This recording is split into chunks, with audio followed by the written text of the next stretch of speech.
Well, hey there.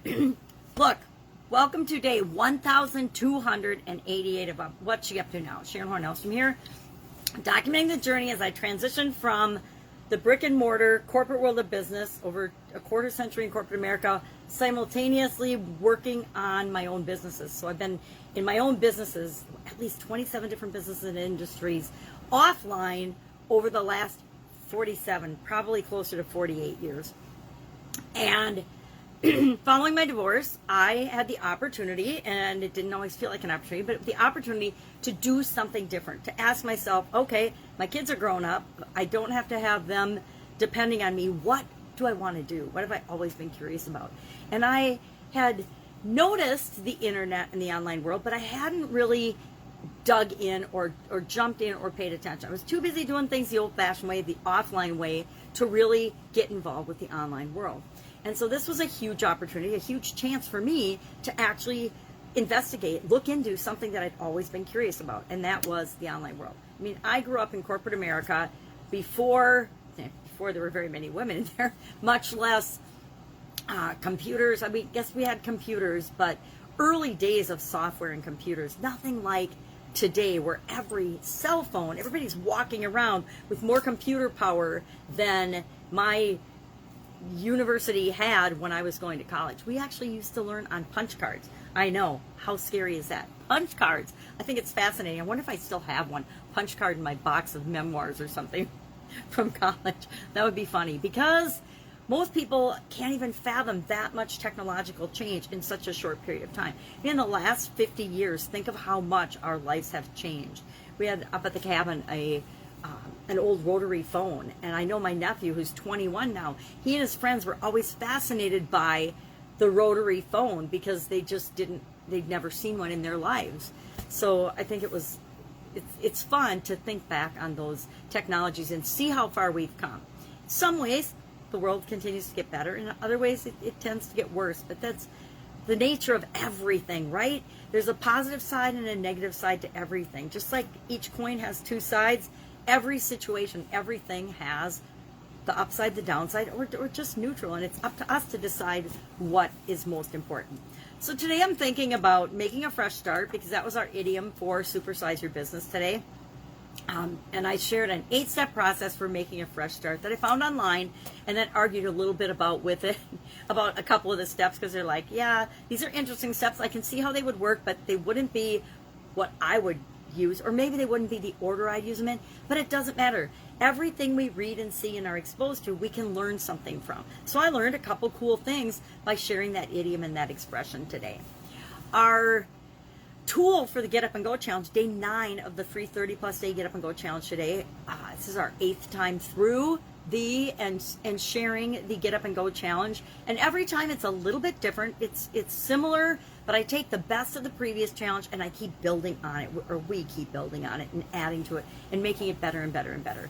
And about the 4th challenge in, we started adding, we had tools, we were sharing tools throughout the challenge, but I made it my mission to find out and figure out a way to add a tool every single day of the challenge, to give people that might not have their own toolbox already established at least 30+ tools to have to use to work in different areas and aspects of their life from this point forward.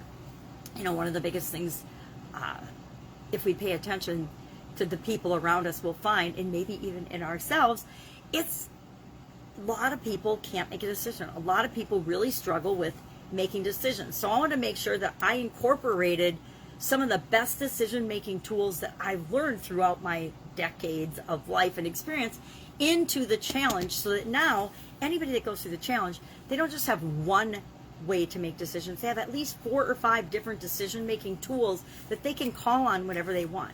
Now, these are some tools I've used in my life and with my family. I remember, like, nominal group technique. I taught that to my daughter when she was 8 years old. She won a puppy, and she wanted to name her puppy, and she wasn't sure about the process to go about naming her puppy. So if my 8-year-old daughter can use a nominal group technique tool now, and she's got that tool, she's had that since she was 8. She's known how to do that, and she's used it time and time again to help her make complex decisions. Now you might say, well, is naming a puppy really a complex decision?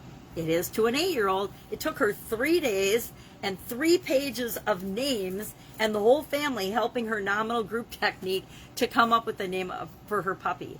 And she named her puppy Cola with a K. It was a black lab. So it just goes to show you that we can learn tools that help us help people and impact us for our entire lifespan, and by teaching them to other people. A lot of the tools and things that I use, I learned from my dad as a child growing up. One of my favorite decision-making tools I learned from my dad when I was probably, 5 or 6 years old, yet it is still my go-to decision-making tool today when I want to make a quick and simple decision, when it's not life or death. And guess what? If it is life or death, I'm going to use that one too, because it's quick and easy and I can make a decision and a choice. So make a fresh start, supersize your business, get up and go challenge was all about using a tool called Flip Switch. Today's was about Flip Switch. And I learned this one following my sudden cardiac arrest. I might have heard about it before, but I'd never heard it called the Flip Switch.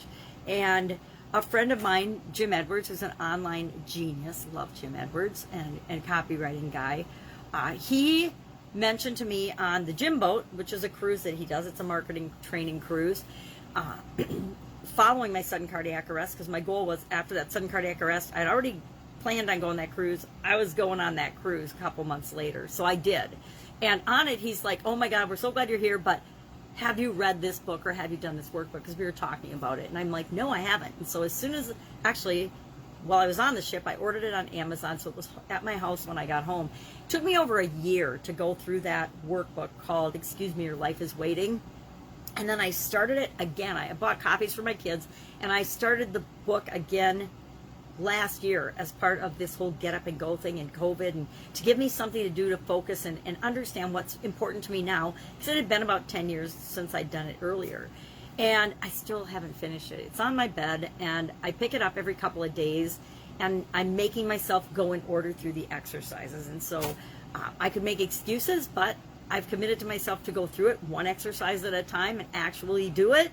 And so it's taken me a while because it's that important to me. I think the most important thing we can do is to get to know ourselves and develop ourselves and continue moving in the directions and in the way that's important for us.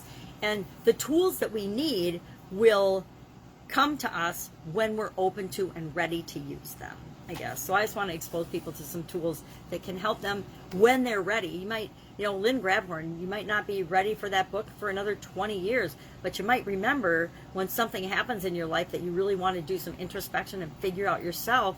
You might remember and pick up that book and get it and do that workbook and say, "Oh, yeah, I remember Sharon said something about this in 2021. Here it is, 2039, and I'm just getting to it now." Anyway, our annual idiom this year, I am just off babysitting my granddaughter this weekend.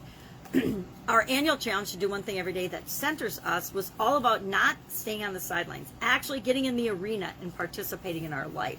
So I love that because it's easy to just sit on the sidelines and watch our lives go by, watch time go by, watch people do other things and think, "Oh, I wish I had done that." And then we have to ask ourselves, well, why didn't I do that? Why didn't I ever try that? Why didn't I ever write that book? Why didn't I ever say that? Why didn't I ever tell that person thank you? Why didn't I ever, buy that dress, go on that cruise? Whatever it is for you, nothing worse than living with regrets, I think, and looking back and thinking, well, what if I had done that? What if I had made a different decision? What if I had made a different choice?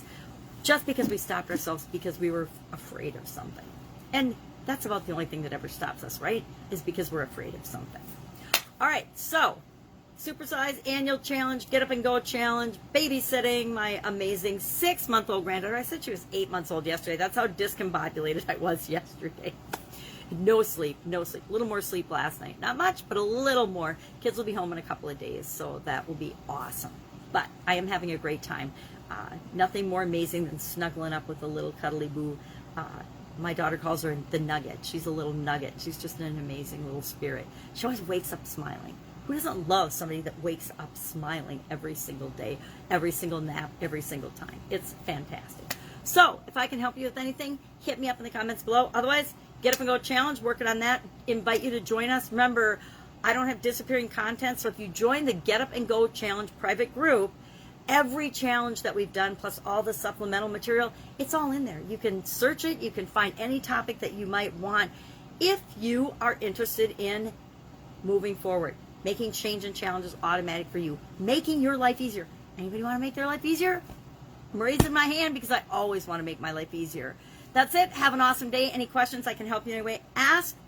Might be a little slow to respond, hanging out with the 6-month-old, but I promise I will get back to you. I might not know the answer, but I guarantee I can hook you up with the person or the resource or the thing to get you moving, keep you moving just to the next step. We only ever need to know the next step.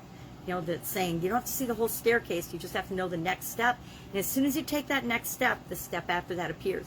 And you don't know that until you actually take some steps. Until you take a step, you won't believe that. But as soon as you take that step, it'll happen for you. And once it happens for you, you are a lifetime believer. All right, have a great day. I'll, of course, be with you tomorrow.